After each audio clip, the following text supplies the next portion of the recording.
At what age did you first dunk a ball? 12 years old. How tall were you then? 6'11". Defense, his presence is impossible to ignore. Teams plan entire plays around him, and it often takes 2 or 3 players just to box him out.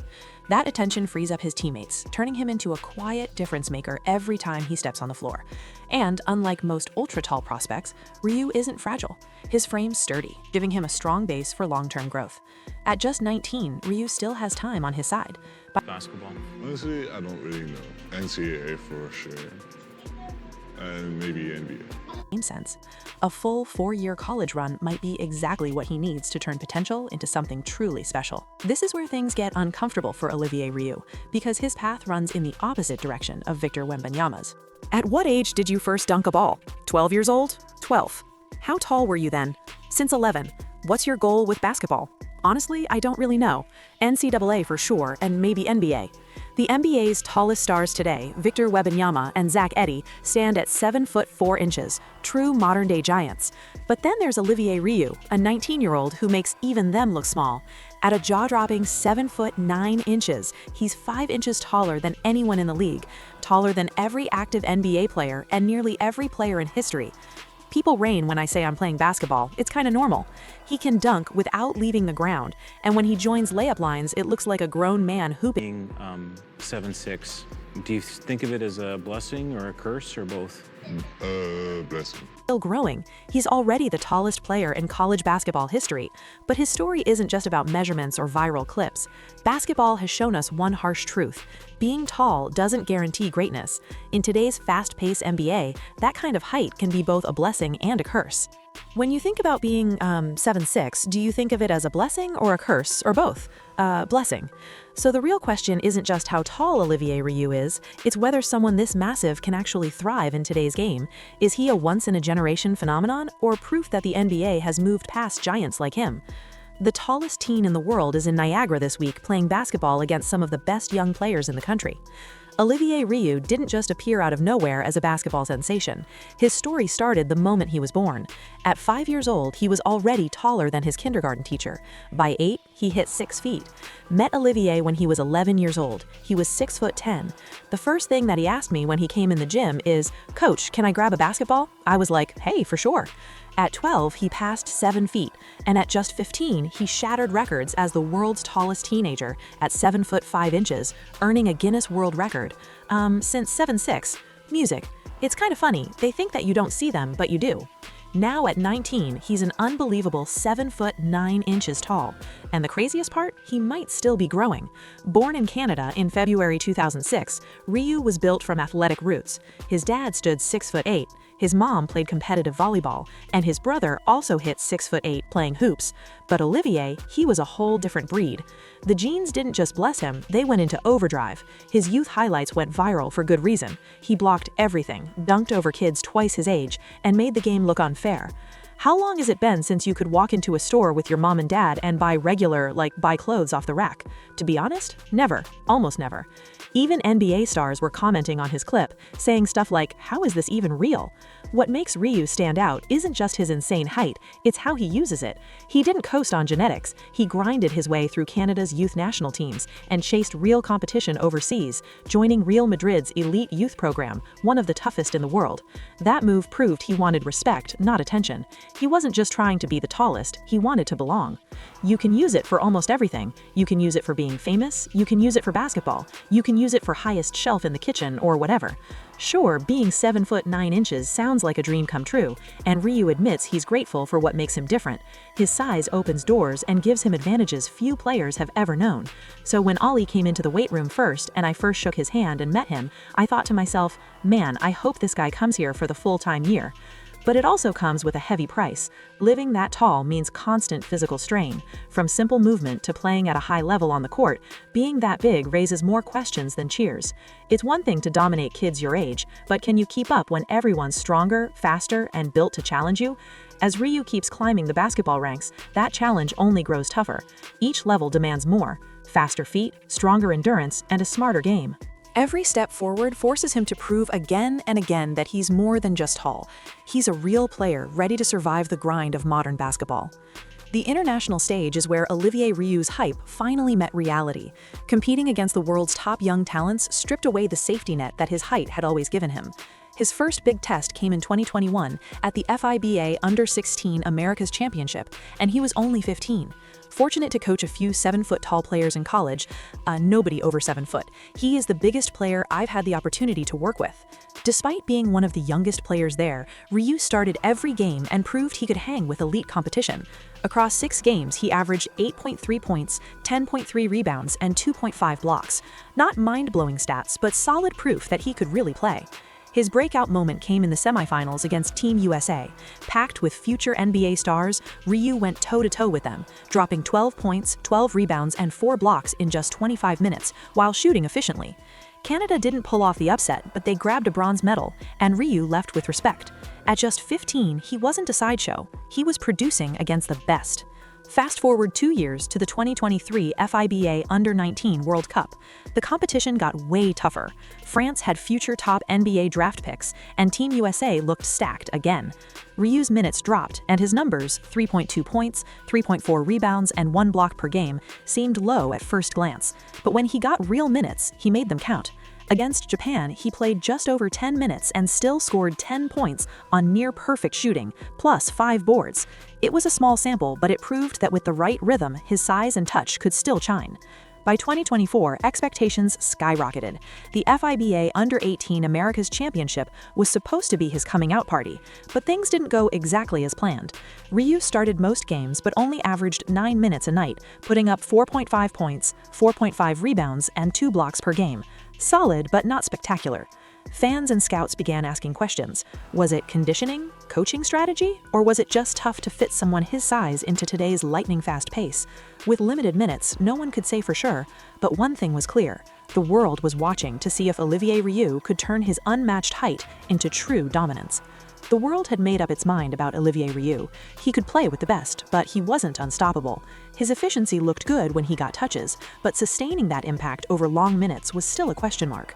By the end of high school, scouts saw him as a fascinating project, full of potential but missing consistency. That uncertainty made his next move absolutely crucial. Those international battles showed one truth: Rioux didn't just need more games, he needed real development. So he headed to IMG Academy, one of the toughest and most respected basketball programs in the US. IMG isn't about hype or easy wins. It's where raw talent gets sharpened into pro-level skill. When Rioux arrived, IMG had already seen this movie before. A few years back, another tall Canadian showed up.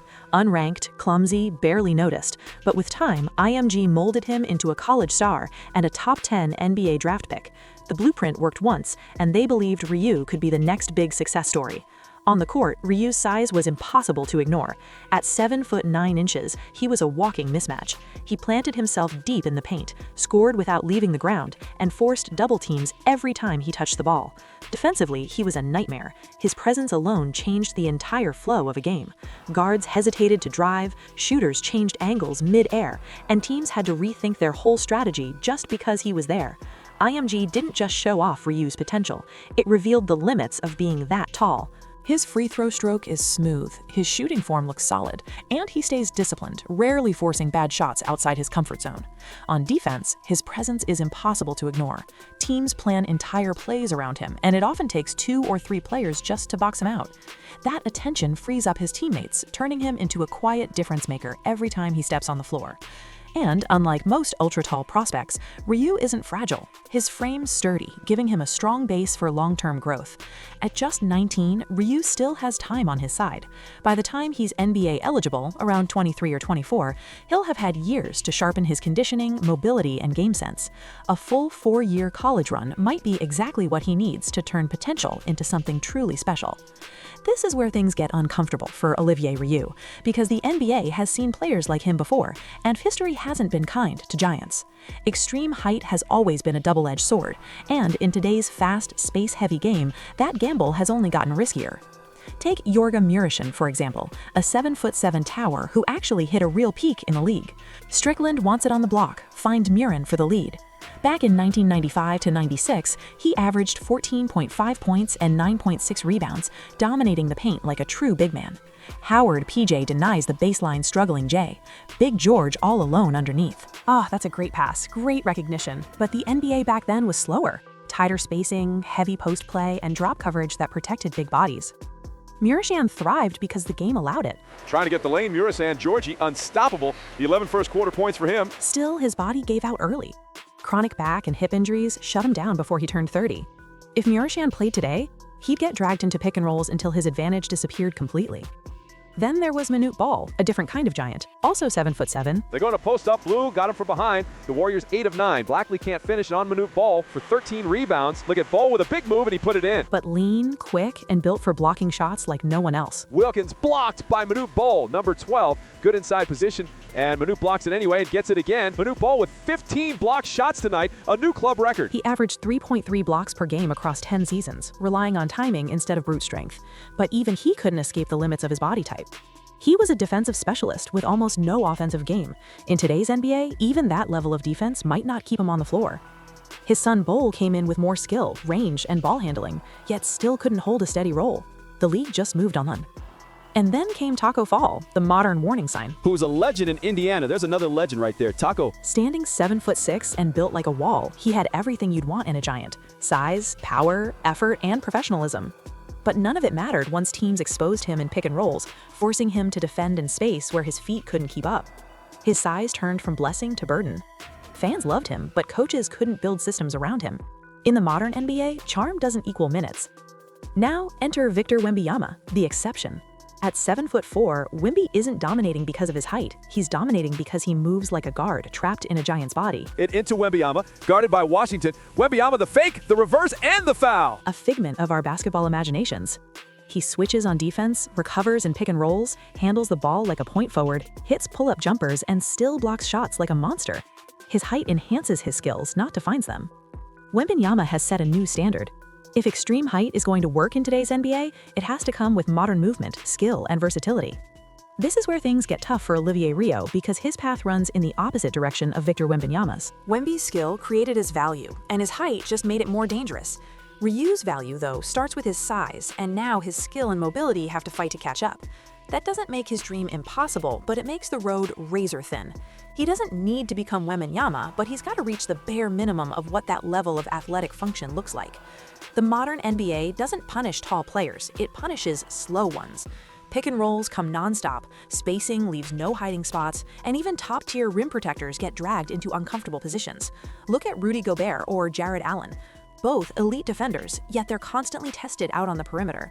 Even slower bigs like Nikola Jokic and Alperen Sengun have learned to defend higher up on screens just to stay in the play. If Rioux ever reaches that level, he'll instantly be the slowest player on the court, and that's the brutal truth. That reality shapes everything about his development. For Rioux to have a real shot, his defense must become all about positioning, timing, and reading the game before it happens. He's got to move smarter, not faster. His conditioning has to be elite just to stay playable for long stretches. On offense, his room for error is tiny. Every missed layup or fumbled touch cancels out the advantage of his size. But if he nails the basics, reliable finishing, steady free throws, and maybe even a short jumper, suddenly defenses can't ignore him. This is the tightrope Olivier Rioux walks, with history full of giants left behind on one side and Wembanyama rewriting the rules on the other. He stands right in between them, forcing the league to face an uncomfortable question it usually avoids. Can someone this tall truly belong in today's game? Because in the modern NBA, height alone doesn't save you anymore. The pace is faster, the court is wider, and the game exposes every weakness instantly. History hasn't been kind to players built like Rioux, and Wemby only proves how insanely high the bar now sits. He isn't the model anymore, he's the miracle.